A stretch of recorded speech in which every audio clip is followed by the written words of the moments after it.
कहानी की शुरुआत में हमें एक फैमिली को दिखाया जाता है जो हंसी खुशी अपनी जिंदगी गुजार रहे होते हैं, लेकिन उन्हें पता नहीं था कि कुछ ही मिनट बाद उनके साथ कुछ ऐसा होने वाला है जिसके बारे में सोचने से भी डर लगता है। जब पति पत्नी अपने बातचीत में मसरूफ थे, तभी अचानक उन्हें बाहर से लोगों की चीखने चिल्लाने की आवाजें सुनाई देने लगती है। जब वो दोनों घर से बाहर निकले तो उन्होंने देखा कि बाहर लोगों के बीच हलचल मची हुई है। लोग अपने अपने घरों को छोड़कर भाग रहे थे, जैसे कुछ बड़ा होने जा रहा हो। जेसन और ने देखा कि हमारे पड़ोसी भी घबराए हुए जल्दी जल्दी अपना घर खाली कर रहे हैं। जेसन ने पड़ोसी से पूछा कि आखिर वजह क्या है, तुम लोग क्यों घर छोड़कर जा रहे हो? लेकिन वो लोग इतनी जल्दी में थे कि उन्होंने जेसन की बात का कोई जवाब नहीं दिया। वहीं उन्होंने देखा कि पड़ोसी का बेटा भी अपना सामान पैक कर रहा है। जेसन ने जब उस बच्चे से पूछा कि तुम लोग कहाँ जा रहे हो, तो उस पूछा है मिसना बात कर रहा है। बच्चे ने जवाब दिया कि मेरे पापा का एक दोस्त गवर्नमेंट ऑफिसर है। उन्होंने कहा कि एक बहुत ही जहरीला वायरस फैल चुका है, इंसान को मॉन्स्टर में बदल देता है। लेकिन तभी वहां उस बच्चे की मां आ गई और उसे पकड़कर वहां से ले जाने लगी। जेसन ने उससे पूछा कि आखिर ये बच्चा किस वायरस की बात कर रहा है। जिस पर इस वायरस की बात कर रहा है। बच्चे की मां ने कहा कि अभी बताने का वक्त नहीं है, अपनी वाइफ और बेटी को लो और इस शहर से जितना हो सके दूर निकल जाओ। ये सुनकर जेसन और बहुत ज्यादा घबरा गए। उसके बाद जेसन बिना सोचे समझे अपनी फैमिली को गाड़ी में बिठाकर शहर से बाहर ले जाने लगता है।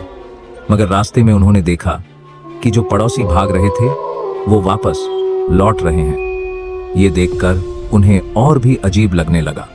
आगे जाकर ये लोग ट्रैफिक में फंस जाते हैं। जब जेसन और उसकी फैमिली गाड़ी से बाहर उतरे तो उन्होंने देखा कि शहर से बाहर निकलने वाला अकेला रास्ता पुलिस ने बंद कर दिया है। आसमान में यहाँ वहाँ हेलीकॉप्टर्स पहरा देने लगे। लोगों को बताया जाने लगा कि शहर में एक जहरीला वायरस है, फैल गया है और तुम लोगों को जल्दी से घर वापस लौटना चाहिए। ये बात सुनकर जेसन को कुछ अजीब लगा कि जब शहर में वायरस फैल गया है तो लोगों को शहर से बाहर निकालने के बजाय उन्हें शहर में ही क्यों रहने को कहा जा रहा है। तभी अचानक पास की पहाड़ से एक बड़ा सा पत्थर उनके कार पर आ गिरा।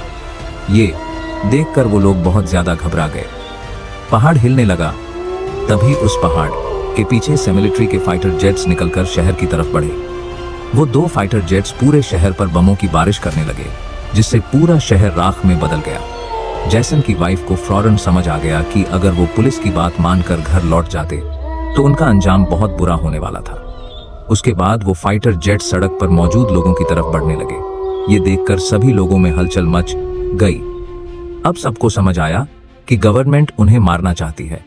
सभी अपनी जान बचाने के लिए यहाँ वहाँ भागने लगे, पर जेसन और को समझ आया कि वो कहीं भी भाग ले वो फाइटर जेट्स उन्हें मारकर ही रहेंगे। तभी ने पीछे मुड़कर पहाड़ पर एक स्कूल देखा और उसे लगा कि बचने के लिए वो जगह बेहतर रहेंगी। जिसके बाद जेसन और को लेकर स्कूल की तरफ पहाड़ पर चढ़ने लगे। पीछे ब्रिज पर मौजूद लोगों पर फाइटर जेट्स बम गिराने लगे। ये तीनों तेजी से दौड़ते हुए स्कूल तक पहुंच जाते हैं और खुशकिस्मती से वहां उन्हें एक टनल मिल जाता है और बम धमाके से कुछ ही सेकंड पहले वो जल्दी से उस टनल में घुस जाते हैं। जैसे ही बंकर का दरवाजा बंद हुआ, ऊपर एक जोरदार धमाका हुआ, लेकिन खुशकिस्मती से ये लोग बंकर के नीचे थे और इनकी जान बच गई।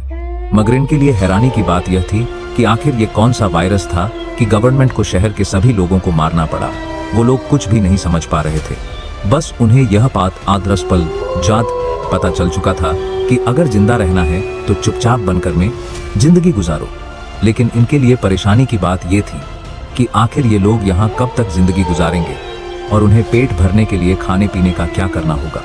अच्छी बात यह थी कि वहाँ ढेर सारा एक्सपायरी खाना रखा हुआ था जो 3 लोगों के लिए काफी लंबे समय तक चल सकता था। जेसन की वाइफ बेट बहुत ज्यादा परेशान थी। वो अपनी बेटी जॉय के बारे में सोचने लगती है कि अगर ये बीमार हो गई तब इसका क्या करेंगे। और दरवाजा बंद करते समय उसका हाथ भी लग गया था, जिसमें काफी गहरी चोट आई थी। वो दोनों इस बात को लेकर भी घबरा रहे थे कि कहीं इस जहरीले वायरस ने उनकी बॉडी पर भी अटैक ना कर लिया हो।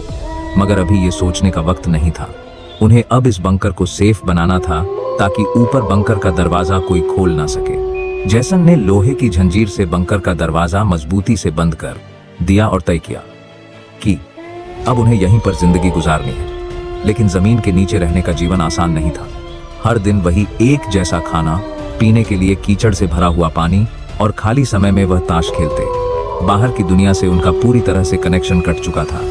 कई दिनों तक यहाँ रहने के बाद वो लोग बहुत ज्यादा इस बंकर में तंग हो चुके थे, लेकिन वो क्या करते, अगर ऊपर जाते तो उनकी जान नहीं बच पाती। इस जीवन ने जेसन के परिवार को मानो इस दुनिया के अंत का एहसास दिलाया। जोए ने अपने पापा से पूछा, पापा हम यहाँ कब तक रहेंगे? जेसन के पास इस बात का कोई जवाब नहीं था। उसने अपनी बेटी से बस यही कहा, जब बाहर वायरस चला जाएगा तभी हम बाहर जाएंगे। वो अपनी बेटी की आंखों पर उंगली बाहर की दुनिया उससे इमेजिन करवाता है। इस तरह से दिन गुजरते गए और फिर महीने उन्हें नहीं पता था कि बाहर निकलने के इंतजार में उन्हें यहाँ इस बंकर में 300 से भी ज्यादा दिन गुजर चुके हैं। अपनी माँ की बनाई हुई पेरिस्कोप से बाहर की दुनिया को देखती है। बाहर चारों ओर बस तबाही का मंजर नजर आ रहा था, जैसे ये पूरी दुनिया जलकर राख हो गई हो। किसी भी इंसान का नामो निशान तक नहीं था। ये सब देखकर उस छोटी बच्ची को लगने लगा कि शायद हम इस दुनिया के आखिरी बचे हुए लोग हैं। माँ ने उसे दिलासा दिया कि तुम ऐसा मत सोचो, शायद तुम्हारे दोस्त भी हमारी तरह कहीं छुपे हुए हो। अब रात हो चुकी थी और डिनर का समय हो चुका था। उनके पास अब खाना भी कम बचा हुआ था, इसीलिए वो तीनों थोड़ा सा खाना खाकर काम चला रहे थे। लेकिन आज जोए की जिद पर उसे पूरा एक कैन का डिब्बा दिया गया। ने जब टिन का डिब्बा खोला तो उसने देखा कि टिन का डिब्बा अंदर से खाली है। इस डिब्बे के पीछे की तरफ एक छोटा सा छेद था, शायद कोई चीज इसमें से खाना चुरा गई थी। ने सारी बची हुई डिब्बों की जांच की तो पता लगा कि पूरे 12 डिब्बे खाली थे। ये देखकर वो बहुत ज्यादा परेशान हुए, क्योंकि ये तो उनके 2 हफ्तों का राशन था। जाली की तरफ देखा और अंदाजा लगाया कि शायद कोई चूहा अंदर आकर खाना ले गया। ने कहा कि अगर ये चूहा है तो इसे जल्द मारना पड़ेगा, नहीं तो ये हमारा सारा खाना बर्बाद कर देगा।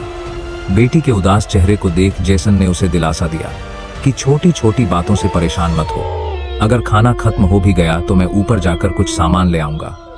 अगले दिन जब अपनी माँ के साथ ब्लॉक्स में खेल रही थी, तभी पीछे से हल्की सी आवाज आई। ने जब पीछे मुड़कर देखा तो एक चूहा फिर से टिन फुट चुराने घुस आया था। इससे पहले कि वो चूहा भाग जाता, जूई ने फौरन अपने पेरेंट्स को बुलाया। आज उन्हें इस चूहे को हर हाल में मारना था।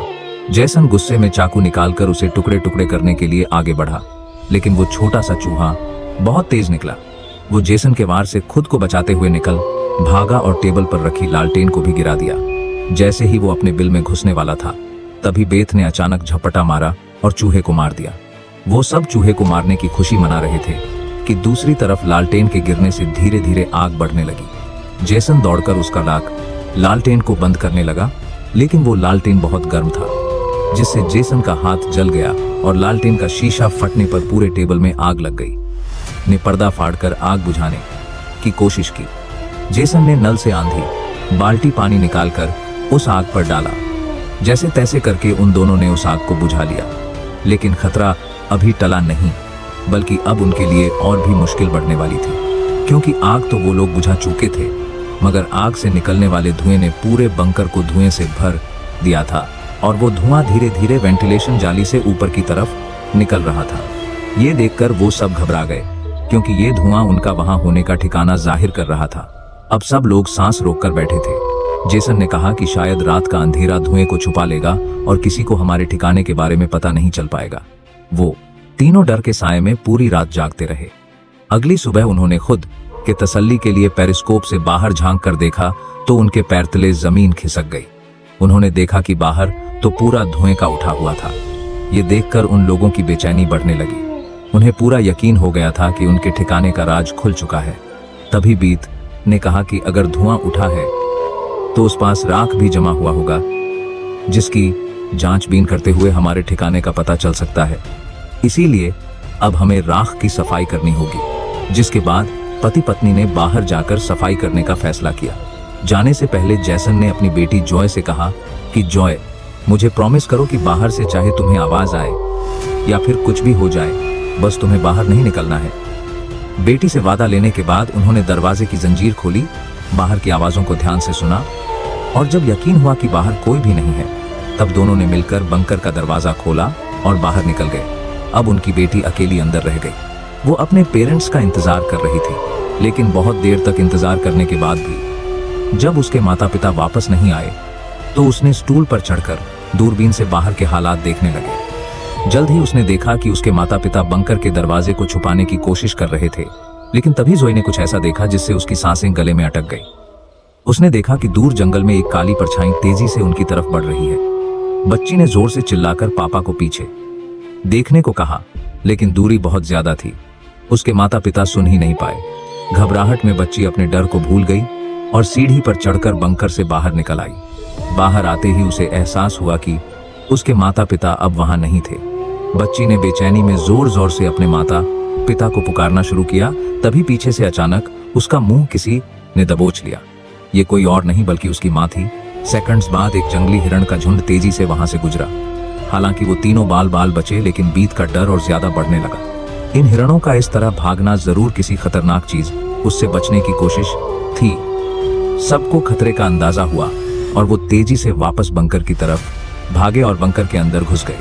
जैसन ने लकड़ी की पट्टियों से बंकर का दरवाजा बंद किया और लोहे की जंजीर से उसे कसकर बांध लिया और सबको बिल्कुल खामोश रहने का कहा।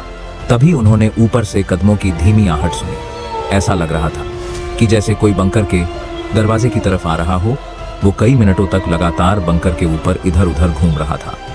ये तीनों आहिस्ता कदमों से बंकर के दरवाजे से हटकर आगे की तरफ जाने लगे और शायद अब तक ऊपर जो भी था उसे भनक नहीं लगी थी कि नीचे बंकर में कोई है। डर के मारे रोने लगी। बीच उसे चुप कराती है और कहती है कि अगर आवाज बाहर तक गई तो सब खत्म हो जाएगा।